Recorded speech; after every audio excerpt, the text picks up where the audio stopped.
I can talk about what happened in college football over the weekend, which was really neat.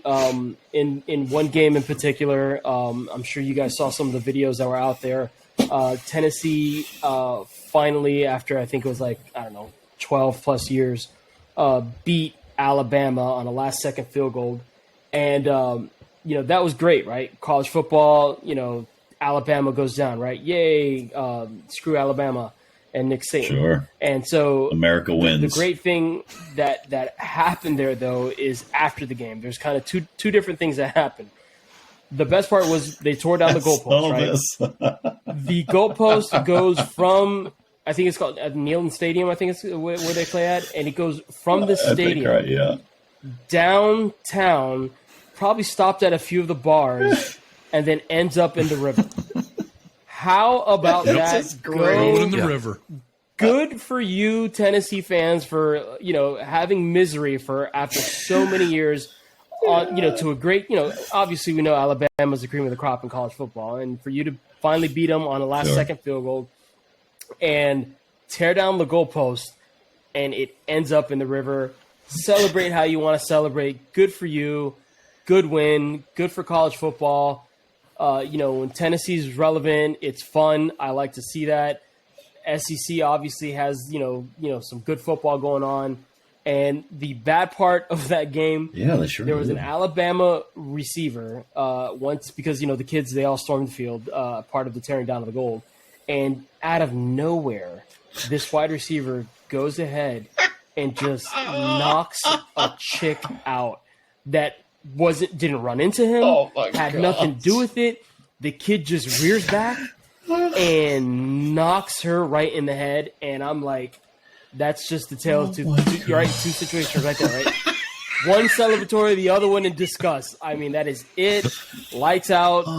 Crazy. Celebrate. That kid now is in some severe trouble. That's all I wanted to touch on for college football. But yeah, if you guys saw that video, of them carrying the goalpost down, that's awesome, man. That's why college football to me is exciting. No one stopped them. At all. Yeah, the police weren't getting involved. No one stopped them. Just letting them carry the goalpost down through town. The best part I just read. All right, so there's video of somebody that took because their end zone is checkered, right? For the Tennessee, they have a checkered end zone. Somebody ripped up the grass, is selling it on eBay right now. Pieces of the grass for I forget how much the amount is because of this victory.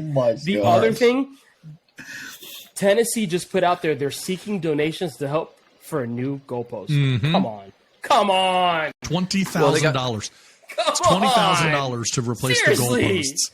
And it's and I feel like this is the biggest scumbag move, right? So what they did, they're taking, and it's something like $6 or $12 donations for how many years it's been, and then it was what I don't remember, $52.19 or something like that, $50.19 based on the total score and all this stuff. It's just come on, man. Are they getting anything for it, or no? It's just you're contributing. You're contributing, so you can say that you had something to do with it. Yeah, they're not engraving everyone's name on a goalpost or something. So they got fined $100,000? Yeah, was that the fine that they got? $100,000?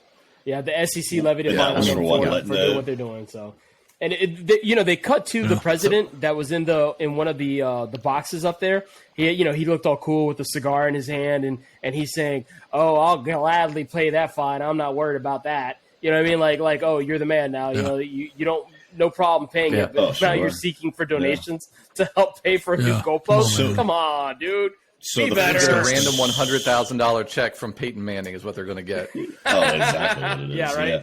So what's the fine for, though? What was for the people storming the field for kids rushing the field? Down? Yeah, because you're not allowed to do that. I mean, how do you stop that?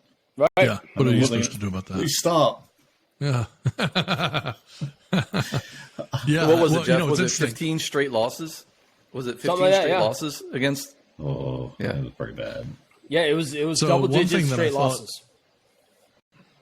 There was definitely there was a great video out there. So Peyton Manning owns a bar in Knoxville. I don't know if you guys saw this or not. Shocker. Peyton Manning owns a bar. After the game, he has a pretty crazy lineup of people that are hanging out with him at this bar. particularly for, these are musicians, particularly if you're into country music or honestly, like some of the biggest selling people. It had Morgan Wallen, Kelsea Ballerini, and Chris Stapleton all at his bar hanging out. He has Morgan Wallen play a 3 or 4 song set for the crowd. Totally unexpected. So they just like walk in. This place is packed. They're going behind the bar. They got a little stage there.